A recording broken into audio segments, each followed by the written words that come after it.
haricots qui n'ont pas poussé, donc il n'y avait rien à voir. D'accord. Et à côté, il y a des plants d'oignons et de poireaux qui sont faits pour être soit vendus en cébette, en magasin de salade, soit des plants qu'on arrache et qu'on met en racinerie, qu'on repousse en racinerie. Il faut savoir qu'on les produit de deux façons, soit comme ça, soit on a une machine qui fait des petites mottes carrées de 3 cm par 3, dans lesquelles on met 3 graines d'oignons ou 3 graines de poireaux, et on plante directement la motte, et ça fera 3 oignons, 3 poireaux. Ça permet, si on achète les plants, et qu'il fait mourir pendant une semaine, pendant une semaine, ils sont dans la motte de terre, c'est pas sans problème. Si c'est les plants en racinerie, Oui, les entraides entre les plantes, il y en a qui repoussent certains insectes et d'autres qui apportent des choses dans le sol. Voilà. Et ce qui apporte souvent, c'est dans les rotations, hein, comme tout à l'heure, on disait le haricot capte l'azote de l'air et le fixe dans le sol. Donc ça apporte de l'azote pour l'année d'après. Donc l'azote fait pousser les plantes, c'est bénéfice, quoi. Et après, il y a d'autres plantes qui ont des effets répulsifs. Donc il y a l'oignon qui serait répulsif contre la mousse de la carotte. Et donc si on peut semer ses carottes à côté ou entre des oignons ou à côté, quoi, c'est ça de prix, quoi. S'il n'y a pas trop d'attaque, ça peut suffire. S'il y a beaucoup de carottes, des fois ça ne marche pas toujours. Oui, c'est ça. Non, mais il y a des trucs par exemple des élevages de coccinelles. Non. Non, par contre ça on les achète. Non, on les achète pas. Même les coccinelles, on les achète pas. Oui, non, mais on achète des insectes, on achète des auxiliaires. Les coccinelles, ils y sont en état naturel ici. Elles ont compris qu'il ne se passe rien. On n'avait rien contre elles, donc tout le temps, elles viennent. C'est impressionnant tout ce qu'il y a. Et d'ailleurs, sur l'haricot, on n'a jamais aucun problème, quoi. Et après, là, on va voir, il y a de l'aubergine. L'aubergine, c'est à peu près la plante qui doit choper le plus de maladies, d'insectes, de tout, quoi. Donc là, on est obligé de la surveiller et on achète, soit c'est des larves qu'on épand sur les feuilles, soit c'est carrément des insectes. Ça peut être des bactéries. Par exemple, les attaques de dorifores, on risque d'en voir. En agriculture biologique, on a une bactérie qui mange le système digestif des dorifores. Ça fait des dégâts que sur le dorifore. Donc on épand ça, quand il bouffe, il bouffe le système digestif et 2-3 jours après, il y a le jardinier de Coquelie, une fois, il sortait, il disait qu'il achetait ses pintades. Ouais. Ça marche. Les canards de terre, Les canards, on les fait. Quelle est la différence de coût entre un traitement biologique à base d'achat d'insectes ou de parasites ou autres par rapport à un traitement chimique? C'est plus cher, c'est pas efficace systématiquement. Quand on a des insectes, il faut qu'il y ait les bonnes conditions d'humidité, les bonnes conditions de température. Il y a des insectes qui, dans le Vaucluse, ça marche bien parce que la nuit, ça descend pas de dessous 16 degrés. Nous, quand il fait 4-5 degrés, au bout de 3 jours. Le temps de travail aussi. Le temps de travail, c'est à peu près le même, vu qu'on le met au pulvérisateur.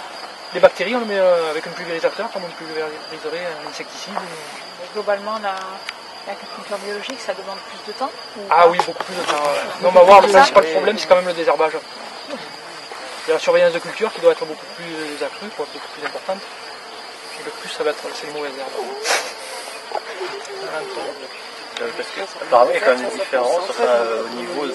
On gère un jardin, parce que je vois notamment faire du paillage naturel dans le jardin, mais à l'échelle d'une exploitation, il y a des trucs qui ne sont pas forcément adaptables ou pas encore développés, je sais pas. Aussi, parce qu'il paraît par exemple qu'il ne faut jamais laisser un sol nu, mais vous, sur un champ, ça paraît plus difficile de laisser un champ pas nu, quoi. On fait des engrais verts, justement. Il y en a qui labourent plus, il y en a qui... Ouais, alors ça, on revient un peu maintenant. En général, on a des appareils, on essaie de travailler, ça dépend des sols qu'on a. Nous, on a des sols lourds, avec beaucoup de chardon et de liseron. Donc on essaie de travailler des outils à dents. Si on travaille des outils rotatifs, on le coupe et puis on verra une racine de chardon. La racine de chardon, on le part et puis elle a plein de petits yeux qui sont prêts à démarrer. Si on le coupe en 3, les 3 yeux ils démarrent et puis ça fait 3 chardons. Donc quand on travaille des outils à dents, ça permet de soulever la racine et de la faire sécher et il n'y a rien qui redémarre. Et après, après on a quand même pas mal de techniques. On a du paillage plastique. Là on a du paillage plastique, il y a du paillage biodégradable qui est 4 fois plus cher, mais qui a l'avantage, on n'a pas besoin de l'enlever, on la laboure. Non, il y a quand même pas mal de trucs pour... On a des plans. On fait des plans. On se fait au mois de janvier, on se fait un calendrier. Et jour par jour, on note ce qu'on sème, ce qu'on plante, enfin non pas ce qu'on récolte parce que c'est au fur et à mesure, mais... Tu fais un plan de mérieux, on est content. D'accord. Et là, il y a combien de variétés Il y a noir de Crimée, ananas, des grappes, des cerises jaunes, des cerises rouges, Cornu, des cornues des Andes. cobra. Pour ça, il y en a 6. Oui, il va y en avoir 8. Il devrait y en avoir 8. Voilà. Après, là où il y aura des concombres, et les tomates cerises sont là. Et derrière, il y a les poivrons.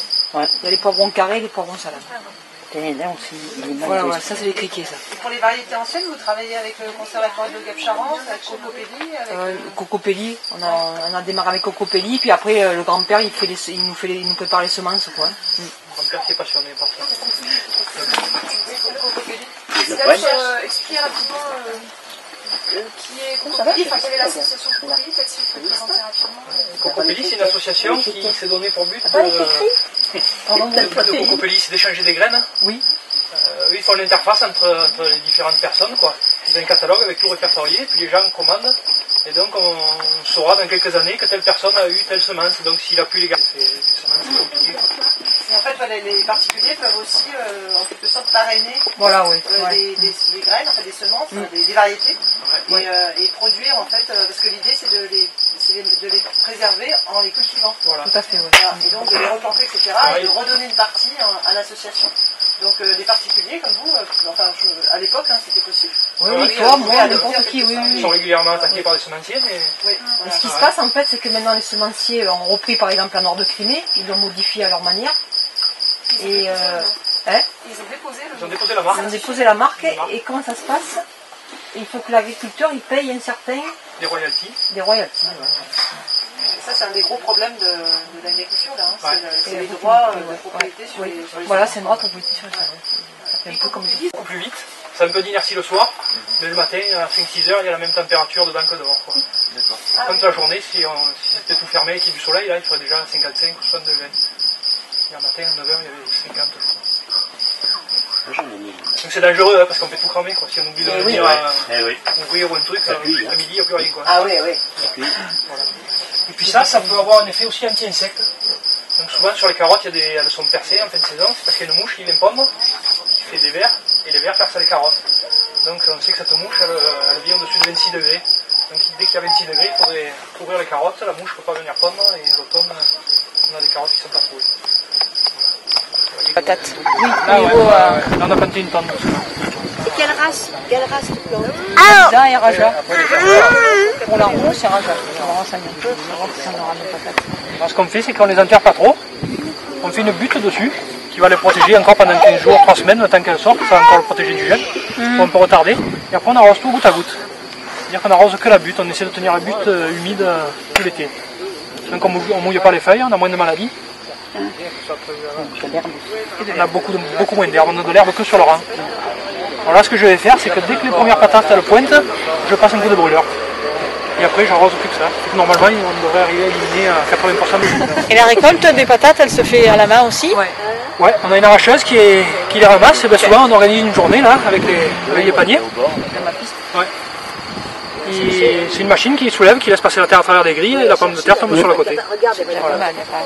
À savoir que la pomme de terre c'est une culture, si on veut, on la mécanise à 100%. On ne touche pas une pomme de terre quasiment. On a des machines qui ramassent, qui mettent en sac, qui mettent en palox, qui trient, Voilà, souvent il y a une ou deux personnes pour enlever les pommes de terre abîmées sur la machine. Et là, moi j'ai un appareil qui mesure 1,20 m avec des bouteilles de propane. Je mets pas dans le four, qui chauffe à 1200 degrés. Et une fois que ça a tout germé, on passe et on crame tout. Donc, ça tue toutes les mauvaises herbes, alors plus particulièrement les annuelles, ils ne repousseront pas. Les vivaces comme les chardons, ça repartira parce que ça a des longues racines. Et donc une fois qu'on a fait ça, surtout on ne touche plus le sol, on ne mélange plus, de façon à ce qu'il n'y ait pas de mauvaises graines qui se remettent à germer. Et on le sème dessus directement. Donc en faisant ça, on a 80% de mauvaises herbes. Voilà. Quand on arrive à le faire, en début de saison, c'est pas trop évident. On n'arrive pas bien à préparer le sol. Oui, on n'arrive pas à Ce qu'on peut faire pour améliorer ça, c'est qu'on prépare le sol, on fertilise, on arrose bien, et puis on remet des toiles hors sol, des toiles blanches, comme il y avait tout à l'heure là. Donc ça fait un peu monter la température, ça germe encore mieux. Pareil, il y a des petits brûleurs. Dans le commerce, c'est bonbonnes de gaz, ça. On met sur le dos. Donc on prépare ces planches, on fait tout germer, on crame tout. et on sème. Et donc on enlève le gros du désherbage. Et après on peut le faire alors un peu plus techniquement, quoi. Là il y a des petites buttes avec des carottes, on n'a pas réussi à le faire. On fait déjà un brûlage, on sème les carottes, on met une vitre un peu grosse de façon à ce que le sol se réchauffe. Et quand les premières carottes sortent sous la vitre, c'est que les autres, là où il fait plus froid, elles vont sortir quelques jours après. Ça permet de savoir qu'elles sont encore sous terre et on redonne un deuxième coup de brûlage. Comme ça on élimine si éventuellement il y en avait d'autres. Et c'est pas dommageable pour les micro-organismes de chauffer autant? Non, ça crame vraiment que la surface. Ça fait pas de dégâts. Ce qu'on fait aussi, des fois, alors là c'est un peu plus poussé, ça s'appelle de la solarisation. C'est qu'on tend des bâches sur le sol, qu'on rend étanche et qu'on enterre sur les côtés. Donc même principe, on travaille le sol, on fertilise, on arrose, on sature le sol en eau et on tend ces bâches. Et là ça germe tout sous la bâche et ça se crame tout seul. Et ça permet, là par contre ça va en profondeur. Et ça permet de tuer quand on a des problèmes de nématodes ou d'insectes qui bouffent les racines ou de trucs comme ça. Là ça désinfecte quasiment. Ça s'appelle la solarisation. Solarisation jusqu'à 8 mètres. Solarisation. Quand on a des semis on a fait des semis d'oignons ou de poireaux là, quand on voit l'herbe qu'il y a, l'an prochain ça vaut le coup de faire une solarisation. Tu vois 4 ans quoi. Ah oui d'accord. Parce que là ça chauffe vraiment, si ça marche bien. Ouais, mais ça dépend des cultures qu'on veut faire derrière aussi. Ah oui d'accord. Ouais. Et quand vous mettez des bâches, vous les mettez et vous semez dans les trous prédéfinis? Là-bas? Oui. Ouais. Et est-ce qu'il y a aussi des bâches où le végétal il passe à travers? Non. La mauvaise herbe, oui. Oui. Mais pas la bonne. D'accord. Non, c'est des parties qui sont pré-trouées aux dimensions qu'on veut. D'accord. Et vous semez après le trou. La solarisation, là, ça tue les animaux aussi, du sol? Ouais, là ça flingue pas mal de choses. Là. Sur les 20 premiers centimètres, ça travaille. Ça monte à 70 degrés sous une bâche. Bon. Par contre, le désherbage, ça marche bien. Quoi. Et ça permet à l'azote aussi de se minéraliser beaucoup plus. Donc d'assimiler, en fait, c'est que la plante peut absorber, ça permet de transformer l'azote organique en éléments qui sont absorbables par la plante. Quoi. Et donc le fait de mettre une bâche, le fait de simplement réchauffer le sol, ça permet d'augmenter la minéralisation. Voilà, là il y a une demi-motte quoi, avec un trou, on met 3 graines, et on a une machine qui nous les plante tous les 20 cm. Donc là ce qu'on fait, c'est qu'on essaie de faire une fertilisation à l'automne avec du compost. C'est de l'engrais qui est parti en fermentation et qui s'est déjà dégradé. Donc ça monte en température, ça a l'avantage de cramer un peu des graines de mauvaises herbes. Ça crame aussi des maladies. Donc c'est beaucoup plus bon pour le sol. Donc on fait ça, après on peut faire une analyse de sol pour savoir où on en est dans les éléments nutritifs. On refait une fertilisation, alors là c'était on voit ça, hein. C'est des petits granulés, c'est du fumier de poule ça. L'arrosage, je ne sais pas si tu en as parlé ou pas. Ouais, tout à l'heure on a vu, c'est un peu le même principe. Hein.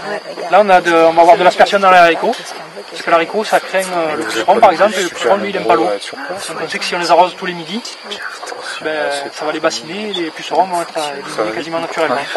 Après sur des cultures comme ça, où on sait qu'on n'a pas trop de problèmes, c'est de la gaine comme il y avait dans les serres, c'est du goutte à goutte, avec un goutteur tous les 20 cm. Ah oui d'accord.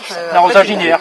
D'accord, ils ne sont pas installés là. Non, là ils ne sont pas installés. Je me demandais comment tu vas arroser le milieu des... Donc on arrose là, donc au milieu il n'y a pas de mauvaise herbe, vu que c'est pas arrosé. D'accord, un bouteille. Et après on bute les oignons et les poireaux, l'arrosage est dessous, donc on peut intervenir en marchant dessus quand on ramasse, il n'y a pas de problème.